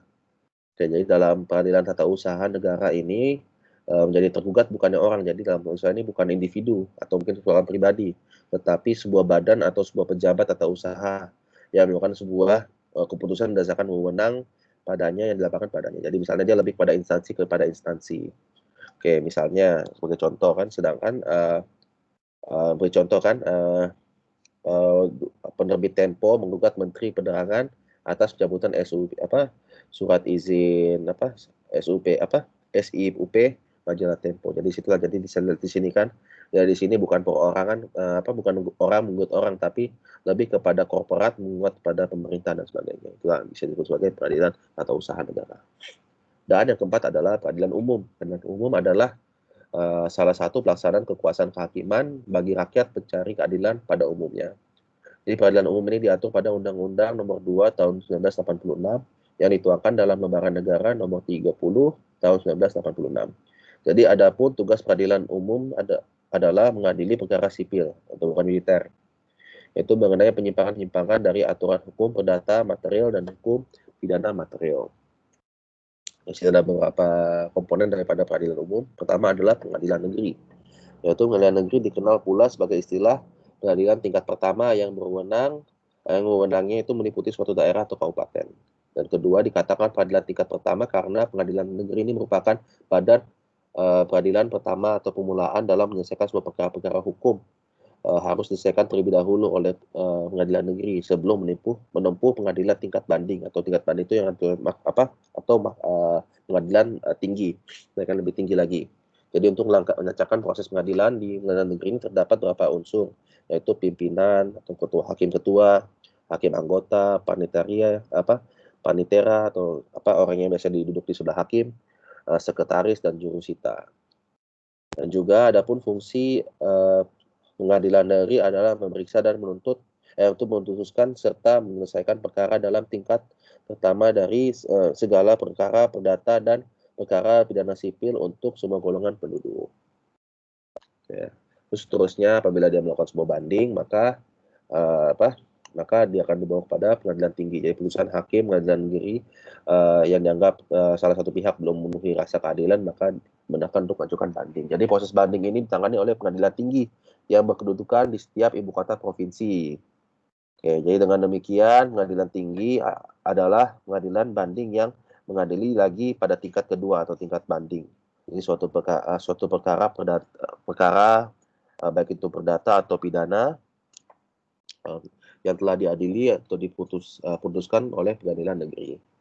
Dan juga dalam keadilan tinggi hanya meriksa atas dasar pemeriksaan berkas perkara saja, kecuali bila pengadilan tinggi merasa perlu langsung mendengarkan pihak yang berperkara. Jadi dia akan melihat berkas-berkas yang sudah ada dalam sebelumnya, yaitu dalam pengadilan negeri. Dan juga daerah hukum pengadilan tinggi ini pada asasnya adalah meliputi suatu daerah provinsi. Jadi menurut Undang-Undang Nomor 2 Tahun 1986, tugas dalam pengadilan negeri adalah pemeriksaan, memutuskan dan menyelesaikan pidana dan perdata di tingkat banding, serta mengadili di tingkat pertama dan terakhir sengketa kewenangan pengadilan antar pengadilan negeri di daerah hukumnya. Jadi pengadilan negeri ini punya susunan sebagai berikut, yaitu pertama pimpinan anggota, panitera, dan juga sekretaris. Dan yang selanjutnya adalah pengadilan tingkat kasasi, yaitu apabila di putusan hakim pengadilan tinggi dianggap belum memenuhi rasa keadilan dan kebenaran oleh salah satu pihak, maka pihak yang bersangkutan dapat meminta kasasi kepada Mahkamah Agung. Jadi pengadilan di tingkat kasasi dikenal pula sebagai sebutan pengadilan Mahkamah Agung. Jadi Mahkamah Agung ini merupakan badan pengadilan yang tertinggi dengan kedudukan di ibu kota Republik Indonesia. Dan juga pemeriksaan tingkat kasasi hanya dapat diajukan jika permohonan terhadap perkara telah menggunakan upaya hukum banding, kecuali ditentukan oleh undang-undang. dan proses kasasi ini hanya dilakukan dalam 1 kali saja. Berbeda dengan banding boleh berkali-kali kan. Kalau kasasi ini hanya 1 kali saja. Oke, jadi dalam kaitannya dengan masalah pengadilan dalam undang-undang tersebut jelaskan bahwa Mahkamah Agung bertugas dan berwenang memeriksa, memutuskan. Pertama adalah permohonan kasasi, kedua sengketa tentang kewenangan pengadilan, ketiga permohonan peninjauan kembali putusan pengadilan yang telah memperolehi kekuatan hukum, dan dalam kaitan dengan pengujian terhadap produk hukum, Mahkamah Agung punya wewenang pertama untuk menguji secara materi hanya terhadap peraturan undang-undangan di bawah undang-undang, dan yang kedua adalah untuk menyatakan tindak sahnya peraturan undang-undang di tingkat yang lebih rendah dari undang-undang atas alasan bertentangan dengan peraturan undang-undangan yang lebih tinggi. Pernyataan tentang dasarnya peraturan undang-undang ini tersebut dapat diambil berhubungan dengan penulisan tingkat kasasi. Misalnya ada peraturan nyata, dia sudah dibahas juga sebelumnya. Jadi misalnya ada yang lebih rendah ini akan dihapus dan dia akan dijatuhkan lagi yang lebih tinggi. Jadi dia tidak akan untuk menghilangkan banyaknya sebuah pasal yang akan berlaku pada atas individu tersebut. Dan yang terakhir adalah penasihat hukum. Jadi penasihat hukum ini merupakan istilah yang ditujukan kepada pihak atau orang yang memberikan bantuan hukum. Dan di sini penasihat hukum ini menurut KUHP atau Kitab Umum Hukum Acara Pidana adalah seorang yang melakukan memenuhi syarat yang ditentukan oleh atau berdasar undang-undang untuk memberikan bantuan hukum. Jadi diperbolehkan menggunakan penasihat hukum bagi tertuduh atau terdakwa merupakan realisasi dari salah satu asas yang berlaku hukum acara pidana, yang menyatakan bahwa setiap orang yang bersangkut perkara wajib diberikan kesempatan untuk mendapatkan bantuan hukum yang semata-mata diberikan untuk melaksanakan kepentingan pembelaan atas dirinya. Jadi berdasarkan KUHP Pasal 69 ditegaskan bahwa penasihat hukum berhak menghubungi tersangka sejak saat ditangkap atau ditahan pada semua tingkat pemeriksaan menurut tata cara yang ditentukan dalam undang-undang. Jadi hak lain yang dimiliki oleh penasihat hukum adalah mengirim dan menerima surat dari tersangka setiap kali dihendaki orangnya. Dan juga dalam melaksanakan bantuan hukum ada beberapa prinsip yang harus diperhatikan oleh semua pihak. Pertama adalah penegak hukum yang memeriksa tersangka atau terdakwa wajib memberikan kesempatan kepada terdakwa untuk memperolehi bantuan hukum. Dan yang kedua, bantuan hukum tersebut merupakan usaha untuk membela diri. Yang ketiga, tersangka atau terdakwa berhak dan bebas untuk memilih sendiri penasihat hukumnya. Serta penasihat hukum ada yang berdiri sendiri dan juga ada pula yang mengorganisasi seperti lembaga hukum LBH atau Ikatan Advokat Indonesia, IKADIN, dan juga Ikatan Penasihat Hukum Indonesia atau IPAHI. Oke, sekian. Oke, ada pertanyaan tentang tentang penegakan hukum di Indonesia? Oke, semua sudah mengumpulkan latihan tadi. Sepertinya belum semua ya. Tidak apa-apa. Oke, silakan.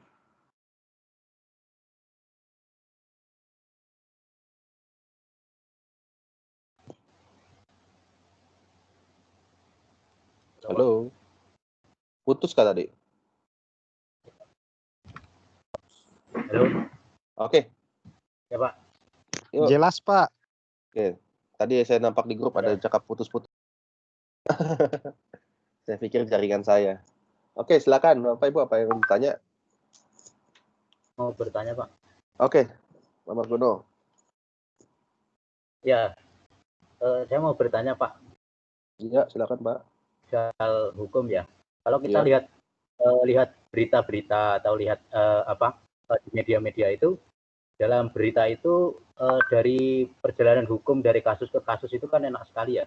Maksudnya ini diputuskan hukuman ini. Tapi ternyata pengalaman di daerah itu dalam membuka satu persidangan itu sangat susah sekali, Pak, ternyata. Contohnya kita ada satu kasus kayak gini. Pengen masuk ke persidangan atau ke kejaksaan contohnya. Dalam persidangan itu ternyata kita harus menghadirkan yang namanya jaksa, ya, terus penuntut hukum, terdakwa dan saksi yang lain. Menghadiri mereka itu Yang pertama, dan yang kedua, ketika salah satu tidak hadir pun, kita dalam sidang itu tidak bisa dimulai. Yang saya tanyakan, Pak, apakah ada kriteria tertentu yang memang membuka satu untuk bisa berjalan, Pak? Boleh diulangnya Pak, pertanyaannya Pak? Putus-putus suara Pak Margono nih. Putus-putus. Pertanyaan gimana Pak? Oke, gimana ini, Pak? Jelas ini Pak. Halo ya, jelas Pak. Ya, oke. Pelan-pelan Pak, soalnya putus-putus suaranya. Oke, silakan Pak Margono.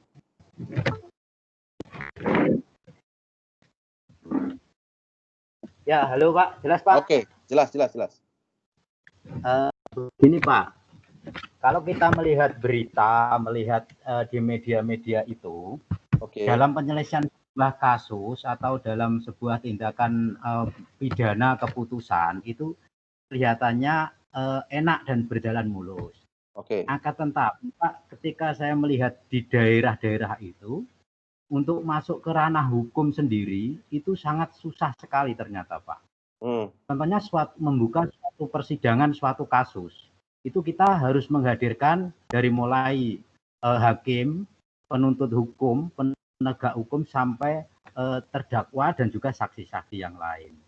Dan dalam sepersidangan itu untuk menghadirkan itu ternyata kalau di salah satu di antara mereka yang tidak hadir itu persidangan itu tidak akan bisa dilakukan, Pak. Ya, yang saya mau tanyakan, apakah ada kriteria-kriteria tertentu dalam suatu membuka suatu persidangan itu, Pak? Suatu penyelesaian suatu kasus. Kalau saya lihat tuh pertama itu ya tadi seperti saya sebutkan tadi kan Pak, kriteria utama yang harusnya adanya kejaksaan dulu. Jadi kejaksaan harus menuntut kehakiman dulu. Tentunya harus ada sebuah laporan daripada polisian, ya kan? Pertama dari polisian. Jadi dari laporan itu harus ada penyidikan. Apakah ini perlu dibawa kepada proses pengadilan atau tidak? Apabila ini tidak perlu masuk ke proses pengadilan, maka penyidikan itu akan stop dari situ. Dan tentunya biasanya ini berlaku apabila sebuah pelapor itu dia menarik laporannya, maka tidak akan berlaku persidangan. Kedua, apabila betul-betul mungkin kasusnya sangat berat, misalnya kasusnya pencurian atau penculikan, contohnya sangat berat. Nanti akan dari penyidikan itu diselidiki oleh polisi dan untuk masuknya sebuah proses pengadilan yang paling terpenting atau paling utama ya harusnya ada sebuah jaksa dulu. Jaksa penuntut umum misalnya kan. Jaksa penuntut umum itu biasanya polisi akan berkoordinasi dengan jaksa untuk melakukan sebuah proses pengadilan. Apalagi kalau orang tersebut atau tersangka tersebut ditangkap, dapatnya tahanan kan. Jadi tahanan itu mungkin mereka harus bertahan di kantor polisi saja kan, belum lagi divonis apa-apa gitu, apalagi menunggu vonisan. Lalu mengapa harusnya ada proses penuntutan dulu, baru apabila sudah selesai penuntutan dan segala macam, baru boleh dilakukan persidangan dengan ada hati dan sebagainya. Khusus untuk perdata misalnya dalam sengketa tanah dan sebagainya, itu juga perlu ada laporan dulu dari polisi dan sebagainya. Dan tentunya ada sebuah kejaksaan untuk melihat apakah ini berkaitan dengan ini terkaitan dengan hukum perdata dan sebagainya. Jadi intinya begitu Pak. Jadi harus ada sebuah laporan dulu, dari laporan itu dilihat apakah dia relevan untuk dibawa kepada pengadilan atau tidak. Karena biasanya kalau sudah ditahan oleh negara atau ditahan oleh kepolisian, pasti dia akan menuju pada proses peradilan. Karena kita tahu kan di situ ada disebutkan bahwa setiap orang ini berhak untuk diadili, berhak untuk mendapatkan pengadilan. Siapapun itu, tidak kira daripada tersangka dan sebagainya. Itulah kenapa ada fungsi pengacara juga sebagai pihak kita. Untuk misalnya kalau dia tidak diadil-adil, ya boleh bebas dong, berarti tidak ada pengadilan terhadap individu tersebut. Kurang lebih seperti itu Pak Margono.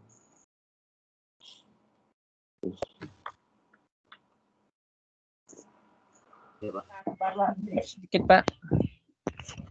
Halo. Oke ya Pak Swadi ya. Iya Pak, saya ada sedikit mau bertanya. Oke Pak Swadi.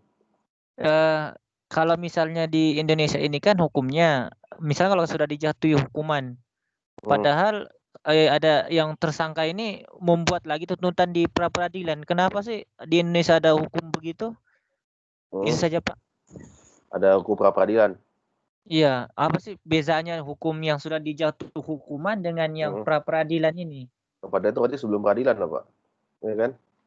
Sebelum ada sebuah peradilan ya, jadi itulah ada hak-hak juga kita, apa yang kita harus tuntut. Itulah biasanya kan, lah mengapa dalam pengacara, saya rasa bukan hanya di Indonesia Pak, di Malaysia juga ada seperti itu. Biasanya ada sebuah strategi yang dilakukan oleh pengacara untuk bagaimana caranya untuk meringankan apa, khususnya meringankan hukuman yang dalam setiap tersangka atau setiap individu yang terkait. Lebih pada strategi kalau gitu Pak. Dan dia bisa meninjaukan kembali apa sih masalah-masalahnya, apa sih hukum-hukumnya, terus apa sih tuntutan-tuntutannya dilihat juga kan. Dan semua ini proses perjalanan ini tidak langsung selesai pada 1 minggu 2 minggu, tapi dia lihat juga apa saja tuntutannya dan apakah ada cara untuk dapat meringankan hukuman tersebut. Nah, makanya biasanya kita kalau sudah tersangkut oleh hukum, masih kita perlukan pengacara yang lebih paham tentang proses hukum tersebut. Itu kira-kira Pak, secara dasarnya. Karena saya sendiri juga bukan orang hukum, jadi saya lihat hanya daripada kacamata yang saya baca dan apa yang saya lihat saja Pak. Kalau untuk detail lebih lanjutnya, saya serahkan pada orang hukum Pak. Kalau Pak Aswadi ditanya tentang hubungan internasional, itu boleh lah. Tentang ekspor impor dan sebagainya. Tapi itulah secara kasarnya hukum seperti itu Pak. Ada tuntutan, apabila ada tuntutan ya akan dituntut misalnya ada tuntutan, misalnya ada pelaporan, maka akan ada penyidikan. Ya, penyidikan itu akan ada tuntutan dari jaksaan. Atau mungkin di sini kalau bahasa Inggris bilangnya juri kan. Dan dari situ ada proses peradilan. Peradilan itu dilihat sampai bertingkat-tingkat dan setelah itu akan dijatuhkan hukuman apa. Seperti itu Pak. Oke, ada lagi Bapak Ibu? Saya Pak Helisia. Ibu Helisia, silakan Bu Helisia. Iya, sorry Pak. Sorry Pak, sebab line tidak berapa clear. Oke, tak apa. Saya punya pertanyaan. Ini kan penegakan hukum. Jadi kita lihat beberapa waktu ini yang sudah berlalu, yang berlaku di Malaysia lah Pak. Macam kejadian yang langgar sehingga yang wanita langgar, ada kan Bapak lihat dalam berita tuh. Di sana apa pendapat Bapak? Dia punya hukuman itu seolah-olah macam tidak setimpal dengan perbuatan dia sebab dia melibatkan nyawa melayang begitu. Apa pendapat Bapak? Sedangkan wanita itu hanya dijatuhkan hukuman dalam 6 tahun ke 6 bulan kena pengaruh dada itu. Penegakan hukum di sana, Bapak rasa pendapat Bapak itu tercapai atau tidak? Sebab saya pun macam tidak tercapai lah. Oke, kalau dalam konteks keadilan mungkin ya tidak setimpal lah pasti kan, karena kita juga lihat banyak, bukan hanya di Malaysia doang, di Indonesia juga banyak hukum-hukum tidak setimpal. Nah, itulah kembali lagi kepada strategi pengacaranya mau strategi apa, bagaimana, kenapa sih bisa diringankan loh hukum itunya. Nah, semua itu bergantung pada pengacara apa ya istilah Malaysia itu ya, lawyer lah, istilah lawyer. Lihat daripada lawyernya bagaimana. Semua begitu Bu. Jadi kita sama lagi saya tidak mengikuti proses persidangannya kan, jadi tidak dapat berkomentar banyak lah Bu tentang itu. Oke Pak. Tapi intinya ya dalam persidangan itu kalau misalnya kita melakukan kejahatan dan tidak ada yang menuntut juga tidak akan terkena apa-apa sebetulnya. Ya semua itu tergantung pada siapa yang report. Itu kenapa kalau ada kejahatan atau apa dia ada report polis dulu kan, report polis terus dan sebagainya lah. Sampai dia lanjut kepada proses mahkamah. Iya Pak. Saya rasa semua negara peradilannya sama Bu. Iya. Karena kita juga mengadoptasi daripada peradilan asing juga kan. Betul. Oke Pak, terima kasih. Oke. Nanti jadi lawyer lah Bu. Mau jadi tapi sudah usia lanjut. Oke. Ya ada lagi Bapak Ibu-ibu? Lepas ini kelas jam berapa? Jam 12 kah? 11 Pak, 11. Oh 11. Awal lagi. Oke, ada lagi pertanyaan? Kalau enggak saya Oke, ada ya? Oke, silakan tanya dulu. Kita kasih habis sampai Ya, jam saya 11. Felis ya. Ya, Ibu Felis ya. Ya, jadi ini ya mau tanyakan tentang sebab yang tadi sudah kawan-kawan sudah tanya tentang pesalah-pesalah semua pelaku. Jadi kalau sebagai seorang saksi lah yang menjadi saksi bagi satu kejadian ataupun apa-apa, apakah ada hak boleh melindungi dia? Ya, sebab kadang ini kalau kita libatkan politik memang sangat ya, jadi saksi hak dia pula untuk dibela begitu ya. Untuk hak, jadi saksi ini hak untuk membela ini. Selama itu saksi tidak berbohong, dan masalah karena setiap saksi itu pasti akan diangkat sumpah juga kan. Saya persidangan yang betul-betul saya ikuti dulu itu persidangan ini Bu, persidangan Pilpres tahun lalu yang di Mahkamah Konstitusi. Kan saya lihat juga proses persidangannya kan, jadinya saksinya diberi sumpah dulu. Dan apabila kalau saksi itu dia berbohong, maka akan ada tindak pidana juga oleh saksi tersebut. Oleh itulah sebagai saksi ini kita tidak boleh main-main juga Bu. Tidak boleh melakukan kita tidak boleh menyatakan hal yang keterangan palsu dan sebagainya. Karena itu boleh kena tingkat hukum pidana lagi, tidak ada yang baru lagi. Karena itu atas tuntutan itu. Apabila misalnya kan sebagai kejaksaan yang menuntut, oh nyata nih saksi ini berbohong, ya jaksanya menuntut, oh nyata ini tidak sesuai dengan fakta, saksinya boleh dituntut juga. Itu Bu. Makanya ada penyumpahan dan sebagainya sebelum ada membawa saksi. Apa yang kita sering lihat kan biasanya dari saksi awalnya dipanggil jadi saksi, tiba-tiba jadi tersangka. Kan ada juga begitu kan Bu ya. Jadi gitulah Bu, kira-kira banyak hal yang berlaku dalam persidangan yang tidak dapat diprediksi.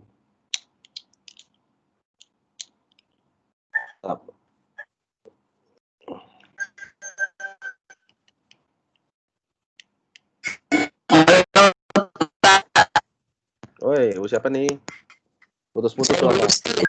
Ya Bu Justin, putus-putus suara Bu. Sama mana sinyal nih? Suara robot. Suara robot. Suara robot. Padahal saya di pintu sudah ini. Tempat anak saya. Oke, sudah. Oke, sudah kalau begitu. Bagus sudah, Bu. Tadi suara robot tadi. Ya, tadi saya sempat keluar, Pak.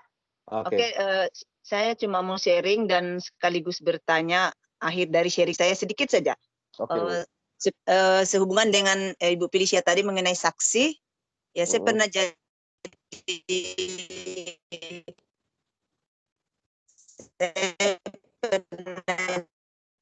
putus. Aduh. Sekarang sudah dengar Pak? Dengar. Oke, cari lain dulu.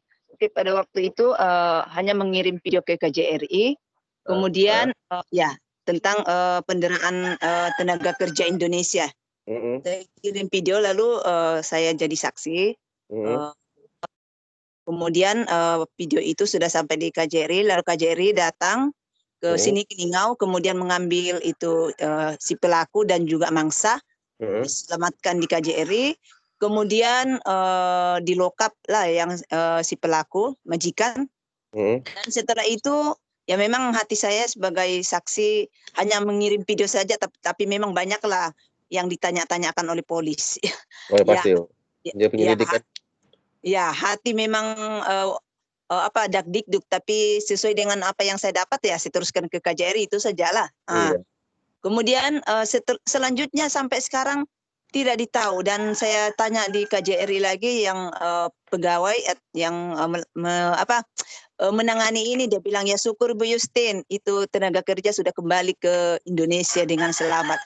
Jadi pertanyaan saya di sini bagaimana proses ininya di mahkamah sehingga saya juga bersyukur tidak dipanggil. Jadi apakah antara KJRI saja dengan si pelaku ini majikan yang menyelesaikan ini? Yang jelas Bagaimana pendapat Bapak? kalau konteks itu ya pasti KJRI saja Bu, karena kan KJRI sebagai pihak ini kan pihak perlindungan kan negara. Jadi misalnya apalagi nih kasus ini sudah melibatkan antar negara kan. Jadi mungkin dari keterangan Ibu yang bikin video juga sudah cukup untuk dilaksanakan pengadilan, dan juga apalagi kalau sudah berkaitan dengan hubungan bilateral ini bilateral hubungan Indonesia dan Malaysia ini pastinya ya tidak akan jadi masalah juga dari itu. Bahkan kalau misalnya dari pihak mahkamah mentikaikan bukti itu mungkin akan ada masalah daripada hubungan bilateral langsung, dan tentunya pihak Malaysia juga tidak mau hal itu berlaku kan. Ya, jadi mungkin diatur damai saja. Mungkin diatur damai saja lah kan Pak. Atur damai saja, dan jadi si pelakunya ya akhirnya serah diri saja. Mungkin dia tidak dapat lawyer yang bagus mungkin Bu. Ya. Ya, oke, makasih Pak. Karena lawyer juga kalau lihat kasus juga mikir-mikir Bu, kalau misalnya dia akan kalah ya tidak mau ambil. Untuk apa? Waktu itu Pak saya memang tidak dapat tidur loh sama itu yang kirimkan saya video tetangganya. Iya, tetangganya. Karena sudah 14 tahun terkurung, 13 tahun terkurung ini tenaga kerja. Tidak pernah ketemu keluarganya. Ya, lalu kebetulan waktu itu konsultasi ini dicari, sudah 13 tahun tidak ketemu keluarganya. Ya itu sudah pelanggaran hak jadi. Halo? Iya Bu, dengar. Terus lagi. Dengar juga Bu. Boleh dipahami Bu. Ya. Oke, itu terima kasih sudah sharing Bu. Itulah proses-proses hukuman peradilan yang ada di negara. Jadi dimanapun negaranya kita berada ya kita sebagai warga negara yang baik harus mematuhi hukum yang ada di negara setempat. Nanti kita sekarang di negara orang kan, misalnya kita mau nggak mau kita harus ikuti juga peraturan-peraturannya. Yang paling utama aja peraturan memiliki visa, memiliki izin tinggal itu sangat penting, memiliki dokumen yang lengkap. Jadi kita sebagai padahal majikannya itu seorang dosen loh Pak. Itu tidak semua dosen tuh pintar Bu. Biasalah Bu, itu sudah kelicik-licikan gitu, itu hal yang biasa Bu. Apalagi sifat manusia kan. Jadi yang penting gitu, kita yang penting kita harus berbuat baik lah, kita jangan melanggar suatu peraturan-peraturan. Kita hidup yang harmonis saja. Jadi kita boleh hidup tenang di dunia ini dan tidak melanggar hukum. Kayak dia seperti itu. Nah, apabila misalnya kita tiba-tiba kita lagi kerja kan, majikan kita tidak memberikan jaminan atau paspor kita tiba-tiba ditarik atau dilari, kita minta nah, kenapa begini? Kenapa hal ini boleh berlaku? Kita minta tolong kepada otoritas yang mewakili pemerintahan kita di sini. Jadi majikan itu tidak boleh seenak-enaknya juga, tidak memanjakan paspor dan sebagainya. Karena paspor dan visa kita ini atau jaminan kita ini adalah harga mati bagi kita, itu nyawa kita. Kita harus anggap sebagai nyawa kita. Kalau kita hilang, ya kita di penjara, repot juga jadinya kan. Gitu intinya Bapak Ibu. Oke. Ada lagi pertanyaan? Atau ada yang mau sharing? Ada Pak, boleh Kak bertanya Pak? Boleh, Bunda Maris, silakan Bunda Maris. Pak, begini Pak, pasal anak saya kan dengan masalah hukum-hukum yang kita bahas ini. Jadi anak saya mau menanya, bolehkah pasal anak saya Pak, dia sekolah di sini kan Pak, jadi dia minta tolong penjelasan sama Bapak. Bolehkah Pak? Boleh. Gimana? Ya, kasih Pak. Halo, selamat pagi. Oke, anaknya Ibu Damaris ya? Iya.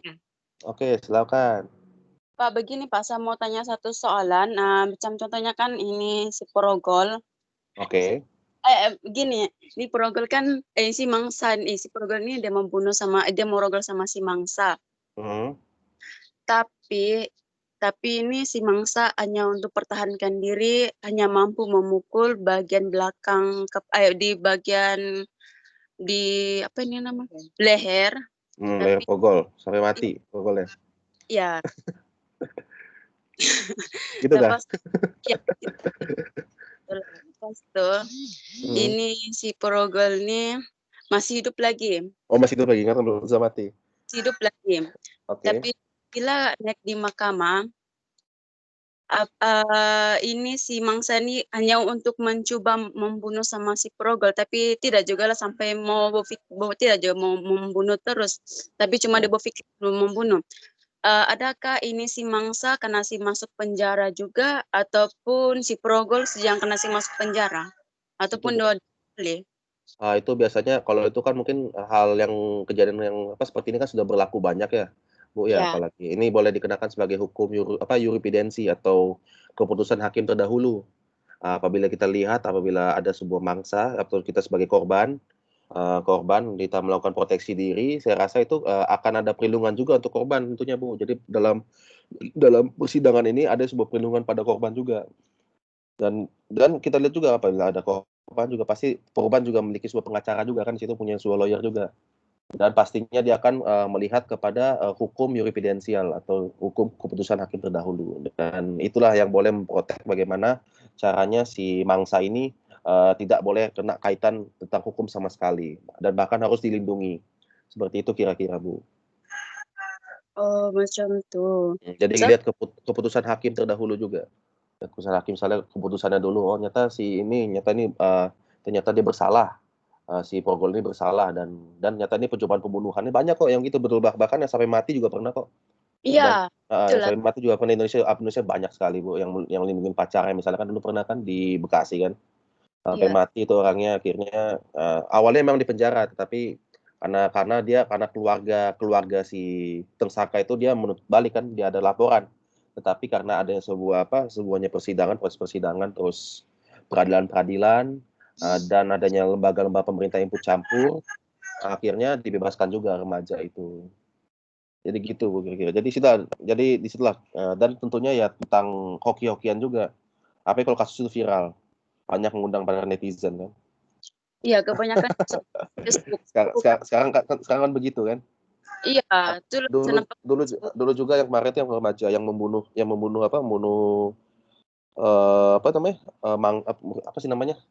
tersangkanya itu, tersangka yang coba merogol pacarnya dia kan, itu juga karena dia kena penjara itu sebetulnya, tapi karena ada netizen dan ada perhatian pemerintah daerah, akhirnya dibebaskan juga, dapatnya pengadilan, bahkan dapat penghargaan lagi dari pemerintah. Itulah mengapa kita harus melihat pada keputusan hakim terdahulu juga, atau di sini disebutkan sebagai hukum yurisprudensial. Oke, terima kasih, Pak. Iya, sama-sama. Oke, baik. Ngadang ini sudah jam 11. Nanti lepas ini Pak Nova ya. Nanti Pak Nova bingung mana mahasiswanya pada ngasih lari atau belum. Oke, nanti tugas akan saya berikan dalam sore atau malam lah gitu.